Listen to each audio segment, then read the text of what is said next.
Hello everyone, welcome to Eduquest. आज हम लोग ब्रिटिश इंडिया के टाइम पे जुडिशियल सिस्टम किस तरीके से डेवलप हुआ उसके बारे में पढ़ेंगे। तो चलिए शुरू करते हैं। सबसे पहले देखते हैं इंट्रोडक्शन।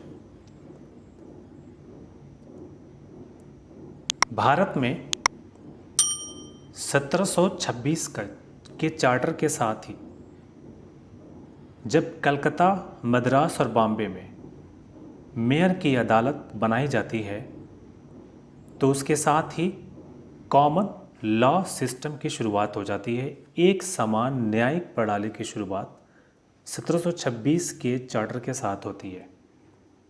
मुगल लॉ सिस्टम को समाप्त कर दिया जाता है। भारत में यूनिफाइड और इंटीग्रेटेड जुडिशियल सिस्टम पाया जाता है। इसका मतलब ये हुआ कि सुप्रीम कोर्ट अपेक्स कोर्ट की तरह काम करती है। वो सबसे ऊपर है जुडिशियल सिस्टम में, उसके नीचे हाई कोर्ट आती हैं और बाकी जो निचली अदालतें हैं वो आती हैं। सुप्रीम कोर्ट का जो भी फैसला होता है वो पूरे देश में सभी पर बाइंडिंग होता है। ठीक, अब हम देखते हैं मेयर की अदालत। भारत में मॉडर्न जुडिशरी की शुरुआत मेयर की अदालत से होती है।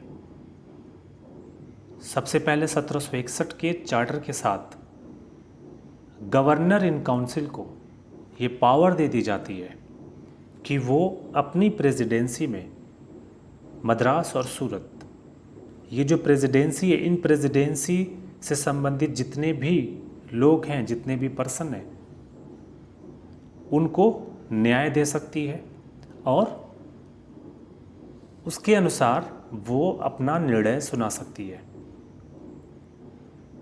फिर 1678 में ये व्यवस्था कर दी जाती है कि गवर्नर इन काउंसिल हफ्ते में 2 बार बैठेगी, चाहे इंडियंस हों या यूरोपियंस, उन सभी पे एक ही लॉ अप्लाई होगा और वो है इंग्लिश लॉ। चाहे इंडियन हो या यूरोपियन, सभी पे इंग्लिश लॉ अप्लाई होगा। ये व्यवस्था की जाती है 1678 के चार्टर के साथ। 1687 में ईस्ट इंडिया कंपनी को पावर दे दी जाती है कि वो मद्रास में भी म्यूनिसिपैलिटी की स्थापना करे। तो मद्रास म्यूनिसिपैलिटी की स्थापना 1687 में होती है। कोर्ट ऑफ रिकॉर्ड कहा जाता था एल्डरमैन और मेयर को। इनको कोर्ट ऑफ रिकॉर्ड के रूप में मान्यता दी गई और इनकी टेरिटरीज में आने वाले सभी केसेस, चाहे वो क्रिमिनल हो या सिविल, उसकी वो सुनवाई करते थे। मेयर और जो 3 एल्डरमैन थे उनको जस्टिस ऑफ पीस कहा जाता था। 1726 के चार्टर के साथ मेयर की अदालत कलकत्ता, बॉम्बे और मद्रास, इन 3 प्रेसिडेंसी में बनाई जाती है और मेयर की अदालत में इंग्लिश लॉ अप्लाई होता था सभी पे, चाहे यूरोपियंस हो या इंडियंस।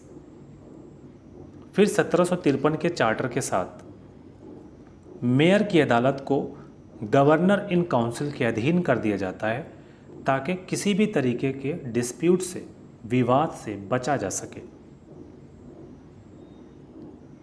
1726 में जब मेयर की अदालत बनाई जाती है कलकत्ता, बॉम्बे, मद्रास, तभी से इंडियन कोडिफाइड कॉमन लॉ की शुरुआत हो जाती है। अब हम देखते हैं सुप्रीम कोर्ट के बारे में। 1773 के रेगुलेटिंग एक्ट के साथ